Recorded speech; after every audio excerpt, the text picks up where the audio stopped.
sido plenamente válido, más adelante hay elementos contaminantes que no permiten que se pueda ejecutar el contrato. No puedo alegar nulidad, no puedo alegar anulidad ni decisión. Entonces, ¿cuáles son esos? Son la revocación, la disolución y la resolución del contrato. Vayamos a ver la revocación. Cuando hablamos de la revocación, es un instituto jurídico de carácter contractual en virtud del cual un contrato nacido a la vía del derecho plenamente válido, ¿no es cierto?, es dejado sin efecto en forma unilateral por la voluntad de una de las partes. Es dejado sin efecto, repito, por voluntad unilateral de una de las partes contratantes a quien la ley protege y autoriza. ¿Cuáles son los casos? Son los casos de contratos de mandato y contratos de donación. Contratos con los cuales ustedes plenamente van a actuar como locales de público, ¿no?, diariamente. Entonces, en ese sentido, tomar muy en cuenta. Hay otro modo, otro que ya ha pasado, el tema de cómo se hacen los contratos de mandato. Conmigo en la siguiente sesión vamos a ver también algunos requisitos de fondo. Pero el 828, cuando habla del mandato, dando un poco, ¿no es cierto?, realmente es un contrato, es un contrato. Y como contrato, ¿no es cierto?, el mandato puede ser verbal, puede ser por escrito y también puede ser en escritura pública. Un mandato verbal, o sea, uno piensa siempre cuando dice poder, cuando dice mandato, piensa en escritura pública, ¿no es cierto? No es así. La pregunta, pues, el mandato, ¿cuáles son las formas de constitución? Verbal, escrito o en escritura pública, ¿no es cierto? Entonces, el contrato de mandato verbal, generalmente para temas económicamente no muy grandes, ¿no? Por ejemplo, cuando está en una oficina, dice a su secretario, anda a comprar, por favor, ¿no es cierto?, 4 paquetes de hojas tamaño oficio. Estoy dando un mandato verbal. ¿Vale? Estoy dando un mandato verbal. Cartas notariadas, justamente donde se hacen contratos de mandato, no escrituras públicas, como por ejemplo para instituciones públicas, ¿no?, donde simplemente no se quiere una escritura pública, porque no es un proceso, son temas meramente administrativos. Se autoriza con una carta notariada. O para procesos, ya hemos dicho, para procesos sí o sí escritura pública. Entonces, el mandato, como su naturaleza está en la, ¿no es cierto?, confianza que se tiene del mandante hacia el mandatario. Cuando esa confianza se rompe, ¿no es cierto?, o cuando ya no hay, ¿no es cierto?, necesidad de la actuación del mandatario, el mandante, cualquier momento, en cualquier tiempo, puedes revocar, dejar sin efecto el mandato. Hay excepciones, vamos a ver en la siguiente sesión cuando nos toque ver cada uno de los contratos. Hay excepciones donde no puede dejar sin efecto por la situación, fundamentalmente cuando hay comandatarios, ¿no?, 5 comandantes. Y uno dice, no, yo estoy disconforme, los demás dicen, yo estoy conforme, por ejemplo. Vamos a ver. Pero aquí la esencia, cuando estamos hablando de ineficacia funcional, es de que es un contrato previamente válido, pero más adelante tipo, ¿sabes qué? No me estás diciendo bien, me parece que me está engañando. Entonces lo revoco. No necesito la voluntad de la otra parte, simplemente hago la revocación ante la autoridad pública, ante que dice si es escritura pública, o simplemente con una carta simple, si es por escrito. O verbalmente, ya no vayas a comprar, ¿no? Creo que me vas a engañar. En la donación lo mismo, la donación es un contrato. Tenemos que verlo también más adelante qué requisitos. Pero la donación es un contrato donde una sola de las partes sufre un desprendimiento patrimonial y la otra no. El desprendimiento patrimonial, dicen los causalistas, es en razón de que hay una causa. La causa es el animus donandi, ese cariño que se tiene a la otra parte, esa confianza que se tiene a la otra parte, para regalarle, no sé, un inmueble, un terreno, porque en la donación manual, como por ejemplo regalar unas rosas, regalar un celular, bienes no sujetos a registro, pues no hay escritura pública. Hay escritura pública en bienes sujetos a registro. Ahí sí hay escritura pública. En ese sentido, cuando uno regala, es que le tiene cariño, ¿cierto? Pero si una vez que le has regalado el padrino de matrimonio, por ejemplo, a los ahijados, un terreno, después de eso, los ahijados le atacan, por ejemplo, le hacen una falsa denuncia en materia penal. Y ahí se descubre que es falso testimonio. Descubierto que es un falso testimonio con fallo judicial, el donante puede decir, mire, mi honorabilidad me ha atacado y tengo la resolución rechazando la denuncia ejecutoriada, que es un falso testimonio. Consecuentemente, pierdo el cariño y no hay razón para que continúe el contrato de oración. Se revoca el contrato de oración, ¿cierto? Entonces, aquí operan lo que en sucesiones llamamos las causales de antigüedad, las causales de desheredación. Esos mismos elementos operan para que se pueda revocar una donación, ¿no? Vamos a repetir cuando veamos situaciones con los contratos, en la siguiente sesión. Entonces, la revocación entonces, es una forma de invalidez funcional de los contratos en los que la confianza y el cariño hacia la otra parte es la esencia misma de la contratación. Cuando se pierde ese cariño, cuando se pierde esa confianza, hay motivo para proceder a la revocación. Luego, otra ineficacia funcional. La disolución, artículo 519. El artículo 519, acuérdense ustedes, hace referencia a que la voluntad de las partes es ley entre las mismas y que lo acordado entre las partes contratantes, ¿no es cierto?, debe cumplirse cual si fuera una ley. Y dice esta parte que casi nadie toma en cuenta al final. Solamente puede ser disuelto, y la palabra disolución es una palabra técnica, diferente al de resolución, diferente al de revocación, no confundir. Dice, solamente por voluntad de las mismas partes podrá ser disuelto. ¿Qué significa en la práctica? ¿No es cierto? Que nace un contrato plenamente válido, por ejemplo, de compra-venta entre dos que se conocen, se pagan el peso, se entregan a cosas, se visten derechos reales, pero después de que nació válidamente el contrato a la vía del derecho, las partes dicen, a ver, te cuento que me has arrepentido de haber comprado. No, y el otro dice, yo también, mira que no debía vender. ¿Estás de acuerdo en que te devuelva la plata y tú me devuelvas la casa? Claro. En el Código Santa Cruz había, ¿no es cierto?, el contrato llamado pacto, ¿no es cierto?, de retroventa. Ya no es necesario hacer un otro contrato. Porque cuando se hace un otro contrato, bueno, te lo devolveré, en el mismo precio te lo volveré a vender otra vez. No se requiere eso. La disolución simplemente hace un pacto, evidentemente en otro documento donde se dice, en tal escritura pública, en tal fecha, executado el derecho real bajo tal partida, hemos realizado un contrato de compraventa.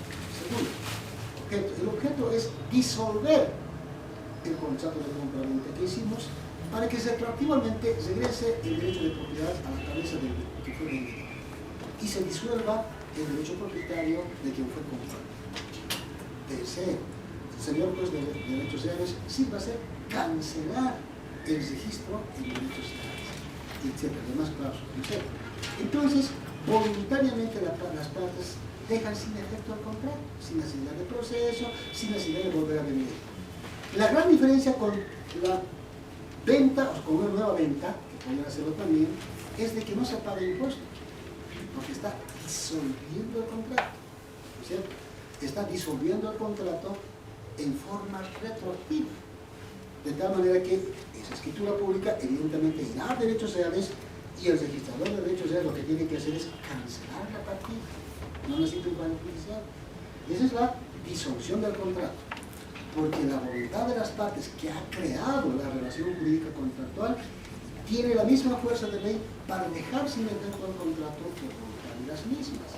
Entonces, en ese sentido, la disolución es, ¿no es cierto?, una forma de ineficacia funcional de los contratos, nacidos plenamente válidos, perfectos a la vida de Dios. Vamos a ver ahora la resolución del contrato. Cuando hablamos de la resolución de los contratos, ¿no es cierto?, es otra forma de ineficacia funcional de los contratos y la resolución,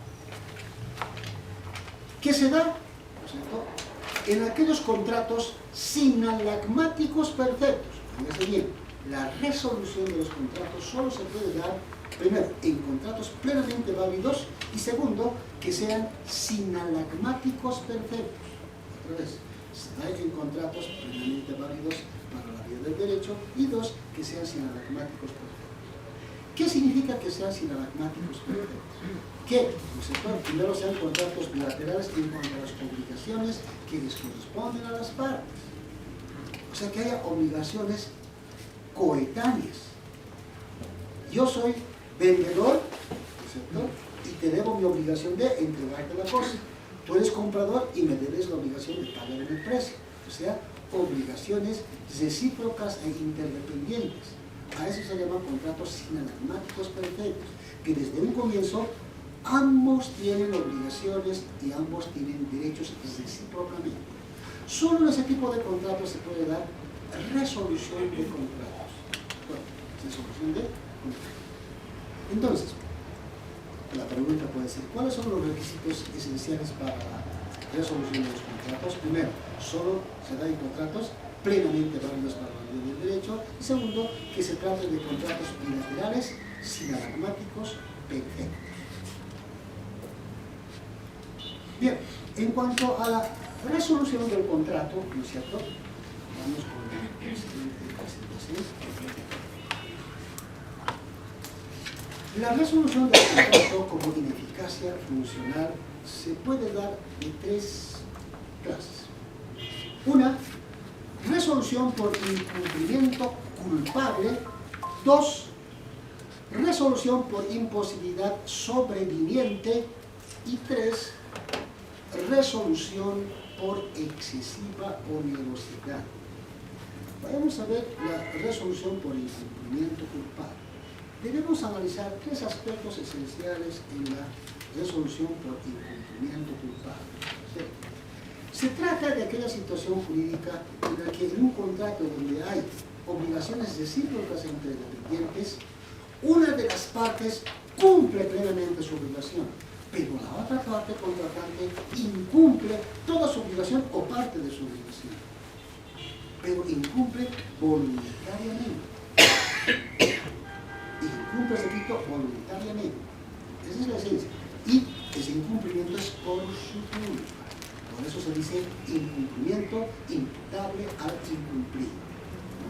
Entonces, repito, tiene que darse los mismos requisitos de la resolución. Contrato plenamente válido, contrato sinalagmático perfecto, y cuando es resolución por incumplimiento culpable, una de las partes ha cumplido plenamente su obligación y la otra parte no ha cumplido nada o solo ha cumplido parte. Falta cumplir más.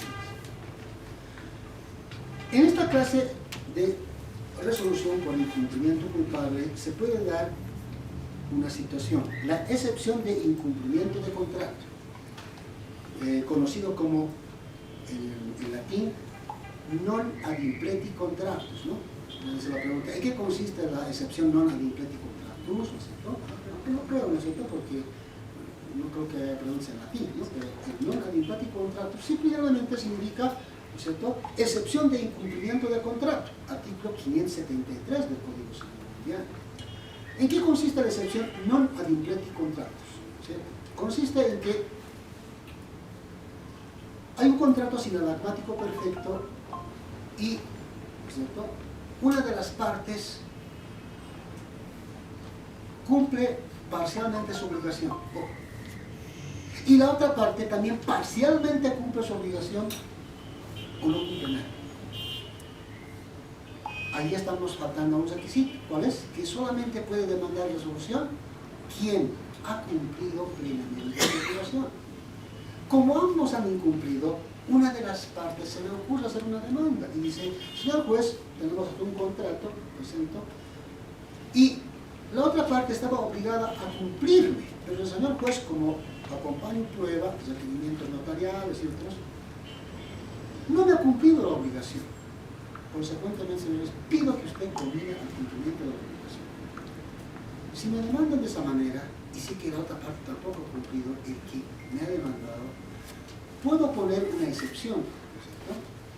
Y esa excepción en la práctica es no en la vía de excepción técnicamente procesal, sino es como, ¿no es cierto?, una respuesta a la demanda que dice, señor juez, evidentemente yo estoy obligado a cumplir y he incumplido.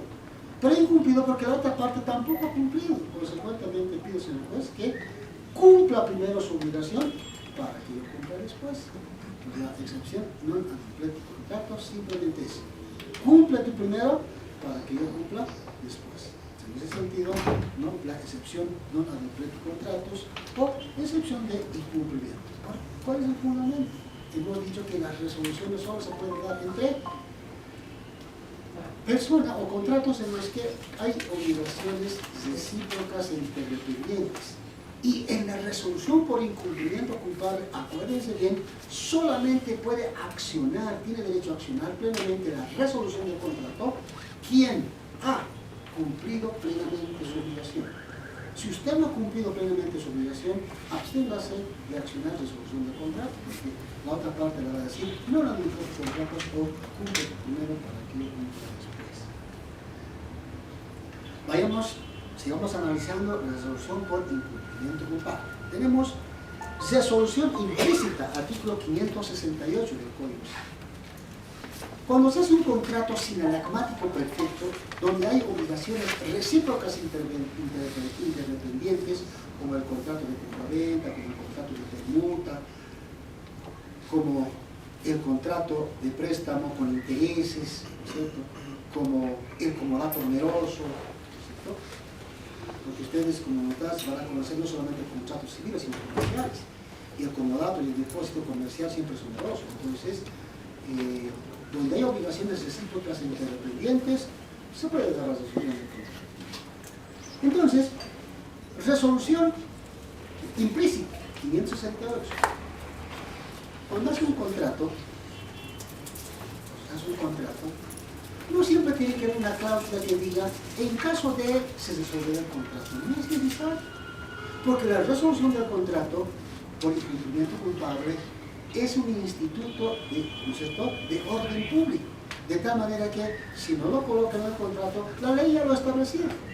Si usted no ha colocado una cláusula de resolución, la ley ya lo protege, el 568 del Código Civil, que dice lo siguiente, ¿cierto?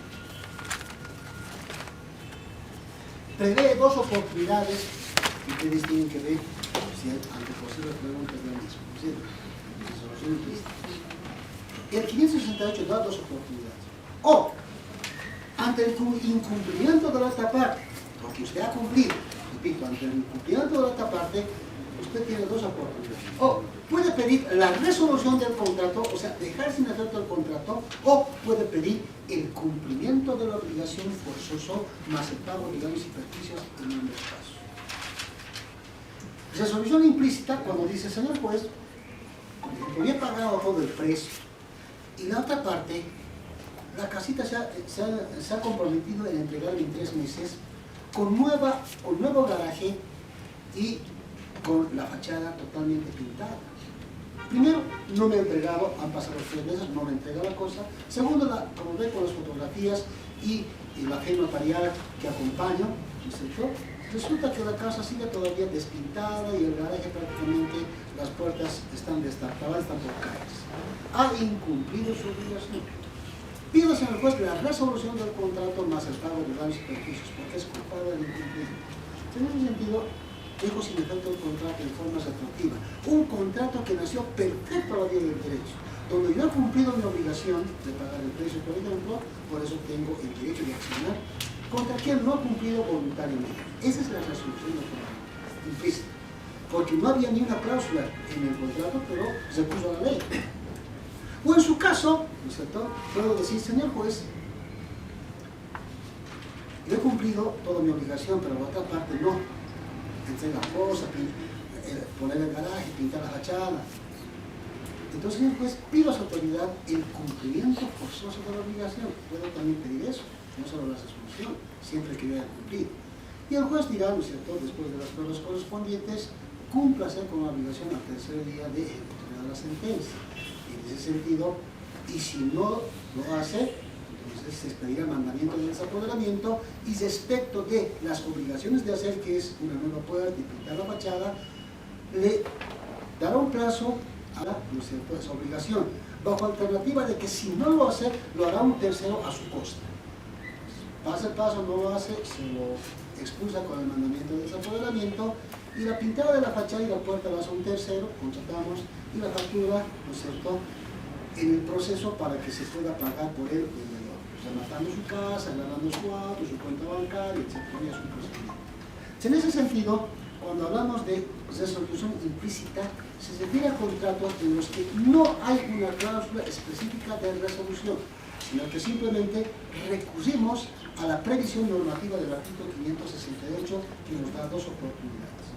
O dejar sin efecto el contrato como ineficacia funcional, pidiendo la resolución del contrato con el requisito de que yo previamente he cumplido plenamente mi obligación y la otra parte no, aceptando los beneficios, o la segunda oportunidad, pedir el cumplimiento forzoso de la obligación. Resolución expresa o por requerimiento. Resolución expresa o por requerimiento. La resolución expresa o por requerimiento, ahí ingresa la labor notarial, es aquella en la que, ¿no es cierto?, tampoco se ha puesto una cláusula resolutoria del contrato, pero hay obligaciones recíprocas e interdependientes. Y la parte que ha cumplido plenamente su obligación puede intimar a la otra parte extrajudicialmente o judicialmente. En la práctica, realmente, extrajudicialmente puede intimar a través de una carta notarial. Como no se ha puesto cláusula resolutoria en el contrato, se dice: señor, usted tenía que cumplirme la entrega de la cosa con la fachada de la puerta en 3 meses. Usted no lo ha hecho. Le intimo con esta carta notarial a que usted cumpla su obligación en el plazo de 15 días. Mínimamente 15 días. Puede darle más plazo, según el tipo de obligación que se trata. Entrega de motores, mercaderías, es mínimamente 15 días. En la práctica, carta notarial. La carta notarial es real, pero no aquella que hace el notario, aquella que, ¿no es cierto?, elabora el notario, pero que lleva el notario y personalmente como autoridad pública entrega a quien se intima. No el que se encarga al abogado y el abogado va a tomar la carta, eso no es intimación, ¿no? Entonces, una vez intimado, la carta además llevará un plazo. Tienes el plazo de 15 días para poder, ¿no es cierto?, cumplir la obligación. Y si no, el contrato quedará resuelto de pleno derecho, de esa manera. Recibida la carta, el notario da fe de que ha recibido, a partir de ese día corren 15 días. ¿Para qué? Para que cumpla la obligación válidamente. Y si no cumple, el contrato se ha resuelto. ¿Sí? Ahora, evidentemente, por los daños y perjuicios, tendrá que hacerse un otro proceso. Es una desventaja, pero justamente salvando aquella situación en la que no hemos previsto cláusulas resolutorias, ¿no? Bien, eso está en el artículo 573. Resolución no pactada, el 571. Resulta de que hay algunos contratos sinalagmáticos perfectos también, en los que, ¿no es cierto?, el plazo de la ejecución de la prestación de una de las partes contratantes es esencial para la otra parte contratante. Por ejemplo, contratos con fechas, ¿no es cierto?, específicas. Un contrato que haga, por ejemplo, para una fecha de un matrimonio, para una fecha de un cumpleaños, para la fecha de un egreso, para una festividad con fecha fija. Entonces, ya no interesa el cumplimiento de la obligación después de esa fecha. El plazo es esencial.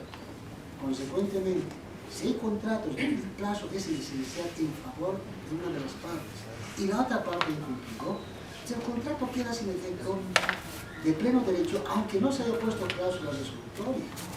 Evidentemente, tiene que existir el plazo esencial. Pero ojo, si el contrato queda sin efecto de pleno derecho cuando es de plazo esencial, ojo, esta partecita, y si todavía me interesa que me cumpla la obligación, tengo 3 días, ojo, 3 días, para comunicar a la otra parte y decirle: yo sé que el plazo es esencial, la boda era hace 3 días, pero te notifico hoy para que cumplas tu obligación para tal fecha. 3 días para decirle que sí lo cumplas. De lo contrario, se reputa que para los dos el contrato quedó resuelto porque tiene un plazo esencial. Artículo 571 del Código Civil.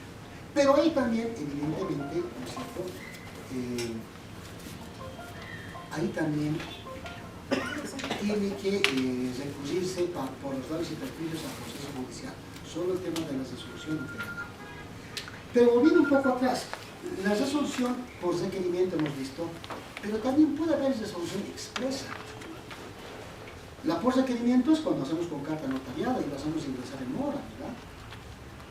Pero puede haber resolución expresa cuando en el contrato estipulamos una cláusula de resolución. Es decir, para el caso de incumplimiento de la obligación de tal parte, de la otra parte, ponemos la cláusula resolutoria, ¿no? En el caso de tal, el contrato quedará resuelto sin necesidad de recurrir a la vía judicial. Entonces el contrato se resuelve por el solo cumplimiento del plazo en virtud de la cláusula resolutoria. Pero por los daños y perjuicios igual tenemos que hacer proceso. Para evitar eso, en las cláusulas resolutorias expresas, ¿qué se estila? Se debe estilar colocar una cláusula penal además. O sea, cláusula resolutoria para la resolución posible del contrato por incumplimiento culpable y más abajo, cláusula penal. Ante el caso de incumplimiento previsto de tal cláusula, ¿cierto? Por día de incumplimiento se pagará, por ejemplo, ¿no es cierto? No sé, $100, etc. O el monto total por el incumplimiento definitivo, la cláusula penal correspondiente, que evita, evidentemente, que vayamos al proceso de daños y perjuicios. Pero más problemas. ¿Y qué tal si tampoco quiere cumplir la cláusula penal? En ese caso, tenemos que ir al cumplimiento de la obligación de la cláusula penal, ¿no es cierto? A la vía judicial. Eso en las resoluciones. Pasemos ahora a la resolución por imposibilidad sobreviniente. Resolución por imposibilidad sobreviniente.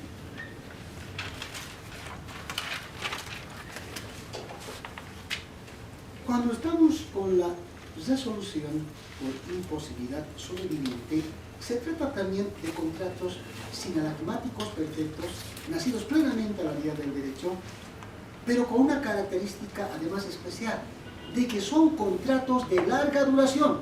No se trata de contratos de cumplimiento instantáneo, repito, son contratos de larga duración, como por ejemplo contratos de alquiler para 6 meses, 1 año, 2 años, contratos de hipoteca para determinados plazos, etc., ¿no? Entonces, contratos de larga duración.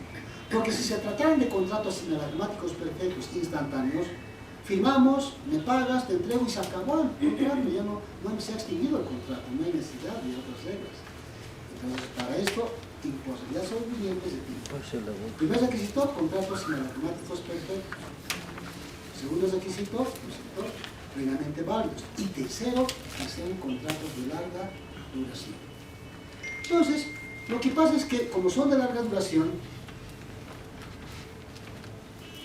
el contrato se va cumpliendo paulatinamente, pero resulta que, ¿no es cierto?, por una situación que no es culpa ni del acreedor ni del deudor, no es culpa de nadie, ¿no es cierto?, una de las prestaciones o ambas se hace imposible, ¿no es cierto?, por situaciones sobrevinientes, materialmente imposible de cumplir, no que pueda ejecutar un tercero, no que se pueda cumplir de otra manera, ¿no es cierto?, recurriendo a terceros, no, sino que materialmente no se puede cumplir. Imposibilidad sobreviniente, ¿no? Ejemplo extremo. Contratamos a un experto pintor y resulta que él está cumpliendo y en una de esas avisa a su casa, sufre un accidente y pierde los brazos.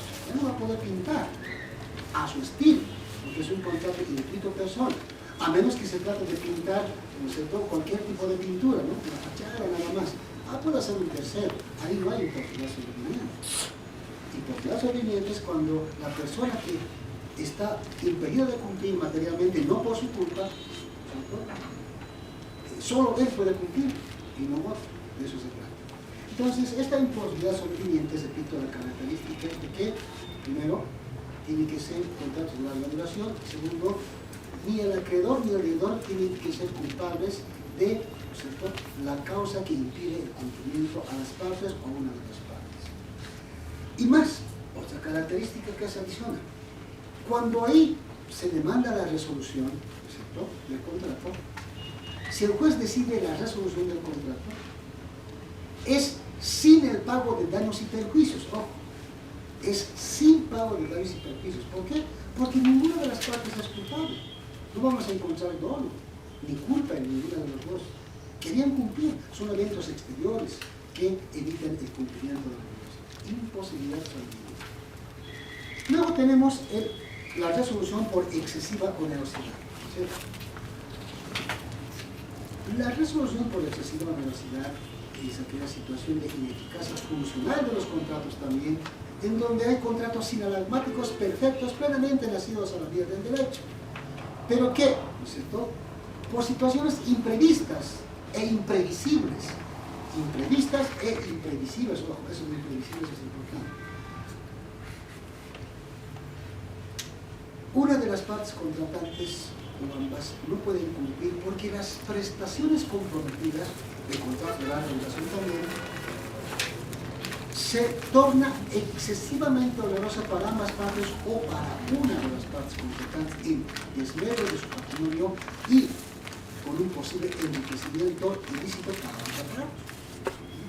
Me he comprometido a proveer durante 2 años, ¿no es cierto?, 50 quintales de arroz durante 2 años a una tienda y a determinado precio.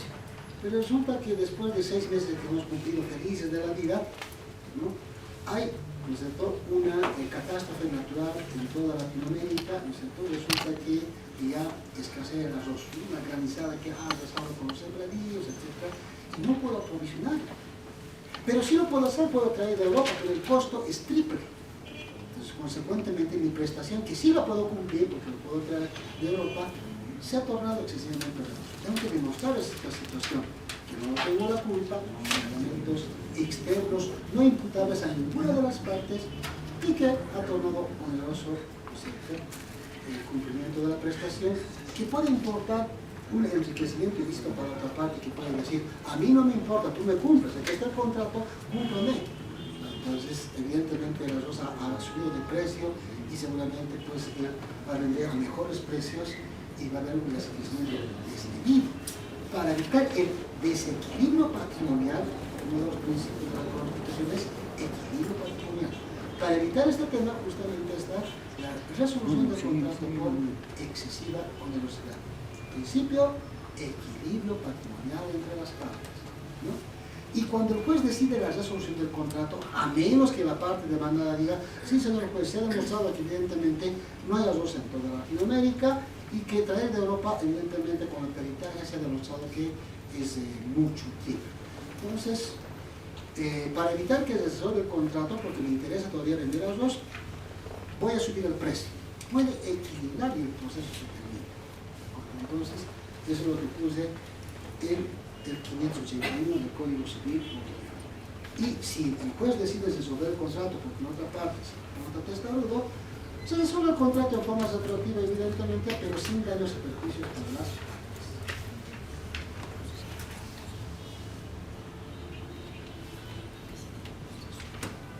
Vayamos a las obligaciones.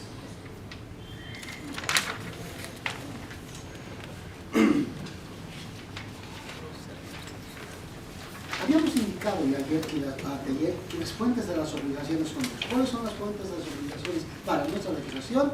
Los hechos y los actos, ¿no es cierto?